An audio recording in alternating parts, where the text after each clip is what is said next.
राजनीतिक दल या देश एक संविधान के आधार पर चलता है। अगर आप उस संविधान को अगर आप नहीं मानेंगे, अगर आप उसकी पालना नहीं करेंगे, तो मुझे नहीं लगता कि इस अराजकता के माहौल में किसी भी संगठन का आगे बढ़ना संभव हो पाएगा। लोक जनशक्ति पार्टी का गठन जब साल 2000 में हुआ था, पार्टी के संस्थापक मेरे पिताजी आदरणीय रामविलास पासवान जी ने जब इसका गठन किया था, तो उसी वक्त इसके संविधान की भी रचना की गई थी कि किस किस समय पर क्या क्या कारणों पे या किन किन परिस्थितियों में पार्टी कैसे आगे चलेगी या क्या निर्णय लिए जाएंगे। तो उसी में एक प्रक्रिया का जिक्र है कि राष्ट्रीय अध्यक्ष का चुनाव वो कैसे किया जाएगा। तो राष्ट्रीय अध्यक्ष का चुनाव पार्टी की जो नेशनल एग्जीक्यूटिव है, जिसमें लगभग 75 के करीब उसमें मेंबर्स होते हैं, वो कैसे होते हैं मैं वो भी आपको बताता हूं। जिसमें एक राष्ट्रीय अध्यक्ष होता है, नेशनल प्रेसिडेंट होता है, एक उसमें आपके राष्ट्रीय महासचिव होते हैं, एक 6 उसमें आपके वाइस प्रेसिडेंट्स होते हैं, 16 उसमें नेशनल जनरल सेक्रेटरी जिसे राष्ट्रीय महासचिव कहा जाता है वो होते हैं, और 16 सेक्रेटरीज होते हैं राष्ट्रीय सचिव, और एक ट्रेजरर होता है, एंड प्लस उसमें जितने भी स्टेट्स और यूटीज़ हैं, 35 स्टेट्स और यूटीज़ मिला के उनके अध्यक्ष उसमें होते हैं, और प्लस जो आपके सांसद या विधायक जो चुन के आते हैं वो भी उसके मेंबर्स होते हैं। तो मोटा मोटी ये संख्या जो होती है 75 के आसपास आती है। कई बार कुछ हो सकता है राष्ट्रीय सचिवों की नियुक्ति हो, कुछ की नहीं हो, या किसी का बीच में निधन हो गया हो तो वो सीट खाली हो, ये सारे कारण होते हैं। कई बार सांसदों की संख्या ज़्यादा हो तो बढ़ जाती है, कम हो तो कम हो जाती है। तो ये होते हैं, ये लोग अंतोगत्वा मिलकर चुनाव करते हैं आपके राष्ट्रीय अध्यक्ष का। तो उस राष्ट्रीय अध्यक्ष के चुनाव में आज जो मुझे जानकारी मिली कि पार्टी से निलंबित जितने भी सांसद हैं उन्होंने मेरे चाचा जी को राष्ट्रीय अध्यक्ष के तौर पर चुना। तो मैं जानना चाहता हूं कि उसमें नेशनल एग्जीक्यूटिव के कितने मेंबर उसमें मौजूद थे, क्योंकि मेरे जितने स्टेट प्रेसिडेंट्स हैं, जितने भी स्टेट्स के या यूटी के प्रेसिडेंट्स हैं, हाँ उसमें 15 प्रकोष्ठों के राष्ट्रीय प्रकोष्ठों के अध्यक्ष भी उसमें मौजूद होते हैं। तो जितने भी मेरे स्टेट प्रेसिडेंट्स हैं उसमें से 2 को छोड़कर, एक हमारे दिल्ली के हमारे प्रदेश अध्यक्ष विनोद नागर हैं, दूसरे हमारे जम्मू कश्मीर के हमारे अध्यक्ष संजय सराफ हैं, जिन दोनों को पार्टी ने कल ही एंटी पार्टी गतिविधियों के तहत उनको निलंबित कर दिया था। वो 2 लोग ज़रूर मुझे वहाँ पे मौजूद होने की मुझे जानकारी मिली। राष्ट्रीय प्रकोष्ठों के अध्यक्ष के तौर पर हमारे लेबर प्रकोष्ठ के, मजदूर प्रकोष्ठ के हमारे अध्यक्ष रामजी सिंह, उनके वहाँ पे मुझे मौजूद होने की जानकारी मुझे ज़रूर मिली। और इसके अलावा एक हमारे राष्ट्रीय महासचिव राकेश चौधरी, उनके वहाँ पे होने की मुझे जानकारी मिली। उसके अलावा मुझे नहीं पता कि नेशनल एग्जीक्यूटिव के कितने मेंबर हैं। तो अगर मैं इन सब की संख्या को मैं गिन भी लूँ, 2 अध्यक्ष हो गए आपके, एक हमारे वो राष्ट्रीय प्रकोष्ठ के अध्यक्ष और एक राष्ट्रीय महासचिव, तो 4 ये लोग हो गए। एक हमारे नेशनल वाइस प्रेसिडेंट सूरज भान सिंह जी, वो वहाँ पे उनके साथ मौजूद थे, 5 ये हो गए। एंड प्लस जो 5 सांसदों की बात कही जा रही है, जिसमें से कि एक सांसद प्रिंस राज, वो वहाँ पे नहीं गए थे। किस कारण से नहीं गए थे वो मुझे नहीं पता, बट प्रिंस राज भी उसमें मौजूद नहीं थे। तो 5 में से 4 सांसद, तो मेरे हिसाब से तो सिर्फ 9 लोग वहाँ पे जो राष्ट्रीय कार्यकारिणी के थे, सिर्फ 9 सदस्य वहाँ पर मौजूद थे। तो उसके अलावा कौन ऐसे लोग थे जिन्होंने राष्ट्रीय अध्यक्ष का चुनाव किया, इस पर बहुत बड़ा प्रश्न चिन्ह उठता है। बहरहाल दूसरी बात जो वो बार बार कहते हैं कि एक पार्टी एक पद, हमारी पार्टी का संविधान कहता है, हमारी संविधान की एक धारा में इस बात का जिक्र ज़रूर किया गया है कि जो chairman of the parliamentary board होगा वो राष्ट्रीय स्तर पर और किसी पद को वो नहीं लेगा। तो जब मेरी भी नियुक्ति जब पार्टी के राष्ट्रीय अध्यक्ष के तौर पर हुई, तो मैंने भी तुरंत chairman of the parliamentary board के पद से उस वक्त मैंने रिज़ाइन किया। और उसके बाद ये सारी पावर्स अगर किसी भी कार्यकारिणी या किसी भी कमेटी के अभाव में जब वो नहीं होती है वो समिति, तो सारी पावर्स राष्ट्रीय अध्यक्ष के पास आ जाती हैं। तो इन्होंने अब क्योंकि अभी अपने आप को ये राष्ट्रीय अध्यक्ष घोषित कर रहे हैं लोक जनशक्ति पार्टी का, तो मैं जानना चाहता हूं कि क्या फिर ये दलित सेना जो लोक जनशक्ति पार्टी का एक मजबूत प्रकोष्ठ है, क्या उसके राष्ट्रीय अध्यक्ष के पद से इस्तीफा देंगे? क्या अभी इन्होंने जो माननीय अध्यक्ष लोकसभा ओम बिरला जी से मुलाकात कर अपने आप को संसदीय दल का नेता के तौर पे इन्होंने घोषित किया, क्या ये उस पद से इस्तीफा देंगे? ये कौन से पद से इस्तीफा देंगे ये भी देखना मज़ेदार होगा। बट साथ में जो संसदीय दल के नेता का भी जो इन्होंने चुनाव किया, मैंने माननीय अध्यक्ष लोकसभा उनको भी मैंने पत्र लिखकर इसको रिकंसिडर करने की का मैंने उनसे आग्रह किया है। इसको रिकंसिडर करने की ज़रूरत इसलिए है क्योंकि मेरी पार्टी से जुड़े हुए कोई भी विषय को आप मेरी पार्टी के संविधान के विपरीत आप उस पर निर्णय नहीं ले सकते। मेरी पार्टी का संविधान कहता है कि जो भी हमारा नेता सदन में होगा, पार्लियामेंट में होगा या असेंबली में होगा, उसका चुनाव केंद्रीय संसदीय बोर्ड करेगा, सेंट्रल पार्लियामेंट्री बोर्ड करेगा। इन्होंने महज 5 सांसदों की सहमति से इन्होंने जाकर अपने आप को संसदीय दल का नेता घोषित कर दिया।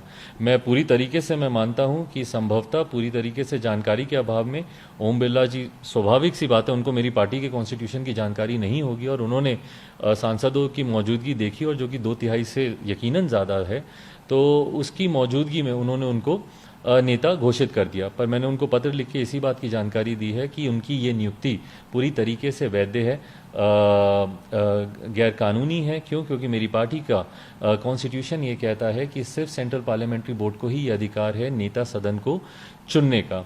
तो ये कुछ विरोधाभास रहे हैं इस बीच में उनकी तमाम नियुक्तियों को लेकर।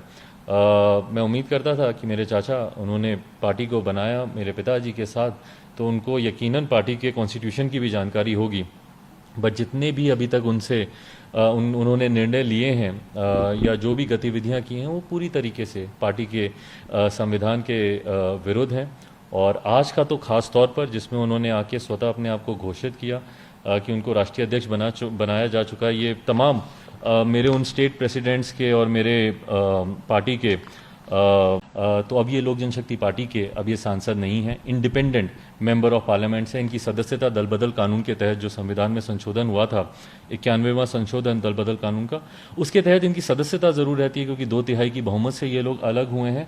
बट आज की तारीख में सदन में ये इंडिपेंडेंट मेंबर ऑफ पार्लियामेंट है, ना कि लोक जनशक्ति पार्टी के मेंबर ऑफ पार्लियामेंट हैं। और यही जानकारी हम लोगों ने इलेक्शन कमीशन को भी रिटर्न में हम लोगों ने दे दी है, क्योंकि जिस तरीके से ये पार्टी के नाम का, पार्टी के बैनर का, पार्टी के मंच का ये मिसयूज़ कर रहे हैं, ये गलत है। और मुझे उम्मीद है कि आने वाले दिनों में इलेक्शन कमीशन द्वारा और माननीय अध्यक्ष लोकसभा द्वारा पार्टी के, लोक जनशक्ति पार्टी के संविधान को मद्देनज़र रखते हुए सही निर्णय लिए जाएंगे। मेरे 2 सवाल हैं इस पर कि क्या आपके पार्टी में जो राष्ट्रीय कार्यकारिणी की बैठक बुलाने की जो पद्धति है वो कौन तय करता है? देखिए, पार्टी का संविधान ये कहता है कि पार्टी का राष्ट्रीय अध्यक्ष या राष्ट्रीय अध्यक्ष की सहमति से पार्टी के प्रधान महासचिव इस बैठक को बुला सकते हैं। तो इन्होंने, ये भी आपने अच्छा प्रश्न पूछा, क्योंकि इन्होंने इस बैठक को जो बुलाया है, ये बुलाने का भी अधिकार इनके पास नहीं है। बट इनके पास वैसे भी कोई अधिकार नहीं है क्योंकि बहुत पहले ही इनको पार्टी से निलंबित किया जा चुका है। और वो निलंबन भी पार्टी के राष्ट्रीय अध्यक्ष के पास पूर्णतः यह अधिकार होता है कि वो चाहें तो अपने पार्टी के सांसदों को वो निलंबित कर सकते हैं। पर उसके बावजूद लोकतांत्रिक प्रक्रिया का पालन करते हुए हम लोगों ने वर्चुअल नेशनल एग्जीक्यूटिव की 2 दिन पहले हम लोगों ने मीटिंग बुलाई और उसमें मौजूदा कोरम कंप्लीट होना चाहिए। इन लोगों ने जो आज की मीटिंग भी बुलाई, अगर उसमें 8 लोग थे या 9 लोग थे या 10 लोग थे, जितने भी लोग थे, पार्टी का संविधान ये कहता है कि 75 सदस्यों वाली जो कमेटी है उसमें कोरम को मान्यता तब मिलेगी जब कम से कम 30 सदस्य उसमें मौजूद होंगे। तो कम से कम 30 मेंबर्स का वहाँ पे मौजूद होना ज़रूरी है, जो आज की इनकी बैठक में तो 100% कॉन्फिडेंस के साथ मैं कहता हूँ कि नहीं थे। हम लोगों ने कुछ दिन पहले वर्चुअल ये मीटिंग बुलाई थी और उसमें 30+ का कोरम हम लोगों ने कंप्लीट करते हुए उसमें, अगर मेरी जानकारी सही है तो अराउंड 50 के करीब हम लोग के सदस्य उसमें मौजूद थे और उन सब के एफिडेविट्स भी मेरे पास आ चुके हैं। और उनकी मौजूदगी में ये रेजोल्यूशन पास किया गया कि इन 5 सांसदों को पार्टी से निलंबित किया जाता है। तो हाँ, इस बैठक को बुलाने का अधिकार राष्ट्रीय अध्यक्ष या उनकी सहमति से पार्टी के प्रधान महासचिव के पास है। मेरा दूसरा सवाल ये है कि ओम बिरला जी से भी ये बात कही है कि जो उन्होंने फैसला किया है वो रिकंसिडर आपके एप्लीकेशन पे करें, साथ ही आप चुनाव आयोग भी पहुंच गए हैं। क्या मुद्दा आपको लग रहा है कि ये पार्टी को बचाने की बात अगर आई तो आप उच्चतम न्यायालय यानी सुप्रीम कोर्ट भी जा सकते हैं? देखिए, अगर ज़रूरत पड़ेगी, मेरे पिताजी की बनाई हुई पार्टी है ये, उन्होंने अपने खून पसीने से, पूरी मेहनत से, और पार्टी को इस तरीके से बिखरता हुआ, इस तरीके से टूटता हुआ मैं नहीं देख सकता। पार्टी, जब लोग बात करते हैं राजनीतिक दल की ना, तो कहीं ना कहीं लोगों की सोच सिर्फ सांसद और विधायकों पे आकर सीमित हो जाती है। बट पार्टी सांसद और विधायकों से नहीं बनती, पार्टी बनती है तो पार्टी के संगठन से, पार्टी के पदाधिकारियों से। आज की तारीख में मेरे संगठन के तमाम लोग मेरे साथ खड़े हैं, मेरे तमाम स्टेट प्रेसिडेंट्स, मैं बिहार की बात करूं, मेरे तमाम जिला अध्यक्ष, मैं देश भर के भी जिला अध्यक्षों की बात करूं, अधिकांश मेरे जिला अध्यक्ष मेरे साथ खड़े हैं। तो पार्टी की नींव जो होती है, पार्टी के ये पदाधिकारी होते हैं, पार्टी के कार्यकर्ता होते हैं। सांसद विधायक तो आते जाते रहते हैं, आप हर 5 साल के बाद देखेंगे कुछ सांसद हैं, कुछ नहीं हैं। एक ऐसा समय था 2009 में जब हमारा एक भी सांसद नहीं था, लोकसभा राज्यसभा कहीं नहीं। हमारी पार्टी के संस्थापक आदरणीय रामविलास पासवान जी खुद उस समय चुनाव हार गए थे, बट पार्टी ने एक वो दौर भी देखा। 2000 में पार्टी बनी, 2004 में पार्टी ने एक नई ऊंचाई देखी, 4 सांसदों के साथ हम लोग जीते। 2014 में एक नई ऊंचाई देखी, 6 सांसद हम लोगों ने जीते, 7 लड़े 6 जीते। इस बार हम लोगों ने 6 लड़े 6 जीते। तो सांसद विधायक आते जाते रहते हैं, जीतते हारते रहते हैं। कुछ लोग व्यक्तिगत महत्वाकांक्षाओं के लिए बीच में ही, मिड टर्म में ही पार्टी को छोड़ देते हैं, और ये लोक जनशक्ति पार्टी के साथ ही नहीं, ये हर पार्टी के साथ, हर राजनीतिक दल के साथ होता है। बट महत्वपूर्ण क्या है कि उस पार्टी के जो संगठन के लोग हैं वो कितना आपके साथ हैं, वो कितनी मजबूती से आपके साथ खड़े हैं। जहां संगठन है वहीं पार्टी है। तो मुझे खुशी है इस बात की और मुझे गर्व है कि लोक जनशक्ति पार्टी के संगठन के तमाम लोग, और जब मैं बोलता हूं तमाम और अधिकांश, तो मतलब मान के चलिए कि ऑलमोस्ट 99% लोग मेरे साथ आज की तारीख में खड़े हैं। और आने वाले समय में, जैसा मैंने कल भी कहा था, कि एक लंबी लड़ाई के लिए मैं तैयार हूं पूरी तरीके से। शेर का बेटा हूं, डरता नहीं हूं। अकेले चुनाव भी लड़ा था, सिद्धांतों से उस वक्त भी मैंने समझौता नहीं किया था, और आज भी पार्टी को बचाने के लिए। हाँ, दुख बस यही होता है कि महाभारत की तरह सामने जिनसे युद्ध भी करना पड़ा वो भी मेरे परिवार के ही लोग हैं। तो ये चीज़ थोड़ी आपको दुखी ज़रूर करती है, बट मेरे आत्मविश्वास को रत्ती भर भी ये बातें हिला नहीं सकती। और मेरा पूरा विश्वास है कि लड़ाई भले कितनी भी लंबी हो, अंतोगत्वा लोक जनशक्ति पार्टी हमारे पार्टी के तमाम संगठन के जितने लोग हैं उन्हीं के पास रहेगी, और उन्हीं के नेतृत्व में पार्टी आगे मजबूती से बढ़ेगी। मतलब सुप्रीम कोर्ट अगर जाना पड़े तो बिल्कुल पूरी तरीके से। मैंने कहा, पार्टी को बचाने के लिए जिस भी स्तर पर ये लड़ाई लड़नी पड़े, पहले तो मेरा पूरा विश्वास है चुनाव आयोग पर कि जितनी जानकारियां हम लोगों ने उनके समक्ष रखी है, और इसके बाद भी जितने भी वो एविडेंसेस मांगेंगे या जितने भी डॉक्यूमेंट्स वो मांगेंगे, पूरा डॉक्यूमेंटेशन हम उनको प्रोवाइड करेंगे, जो भी चीज़ उनको चाहिए होगी। मुझे उम्मीद है कि चुनाव आयोग से ही इस विषय को सुलझा लिया जाएगा। बट अगर ज़रूरत पड़ेगी तो हाई कोर्ट, सुप्रीम कोर्ट, जहाँ पे भी जाना पड़ेगा पार्टी को बचाने के लिए, हर लड़ाई लड़ी जाएगी। कुछ ठीक है।